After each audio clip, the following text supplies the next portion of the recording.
It's 5 in the morning, and another Afghan night shift is drawing to a close for Captain Heather Stanning and the theatre UAS battery. Good to go. But there's still work to be done, preparing unmanned aerial surveillance vehicles for their next missions. It's morning routine with the theatre UAS battery, so we've got kind of green eyes lifting every hour for a couple of hours. And so yeah, the Hermes is lifting off to go off on task across Task Force Helmand. Heather and her team operate the Hermes 450 unmanned aerial vehicle. These drones provide surveillance and reconnaissance for the Task Force Helmand headquarters. A measure of their success is that they've recently clocked up 70,000 flying hours. It's a vital job, but for Heather, worlds away from last year's rowing glory. I joined the army because I wanted the career and the lifestyle the army offered. And at that time I hadn't made the British rowing team, so the reasons I joined the army were still very pertinent even after the Olympics. So it was really important to me that I came out, and I didn't feel that I could carry on being in the army if I hadn't kind of done the job as such. So it was important that I came and did the job. The nicest bit about coming back to work for me was I could go back into an environment where I'd worked with the soldiers beforehand, and they knew me before I'd become an Olympian. So for them it was just Captain Stanning's coming back to work. And I mean, I've moved on from that unit now, and I've been working with the new people in the last couple of months. But I mean, when we're here on tour, soldiers, they don't care for celebrity.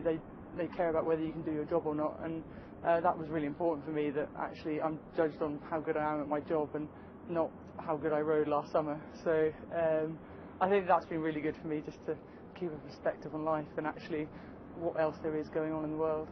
Okay, nothing too abnormal other than the fact that the delays on 2-3 and 2-4, mainly to do with tech issues.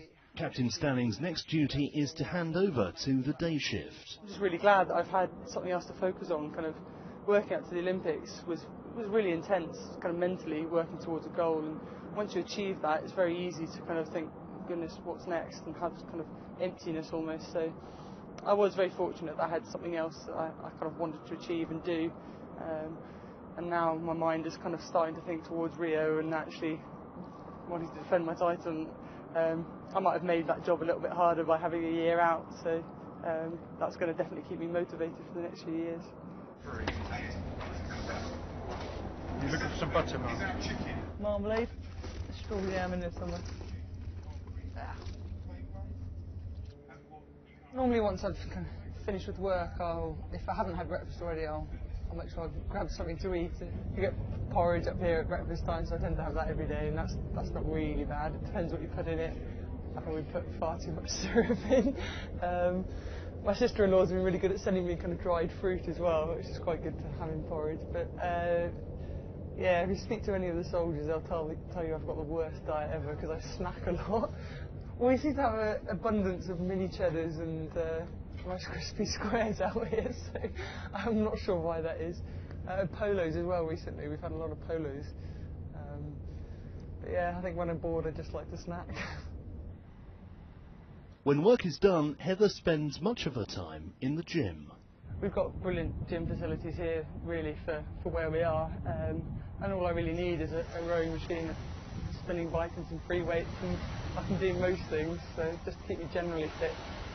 The bit I've missed is being on the water, and a couple of guys have joked about filling up some of these ditches with water and getting me to row up and down. Not quite the same, but I mean, yeah, I've been able to keep up with the land fitness to a degree. It's not the same level that I was before, but if I can go back to the UK still fit and healthy, then I'm going to try and get back into full-time training and see if I can pick up where I left off.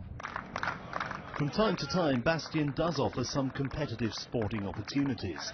The Dancon March saw Heather smash the women's record for the 25k yomp by 15 minutes. That was a terrible idea.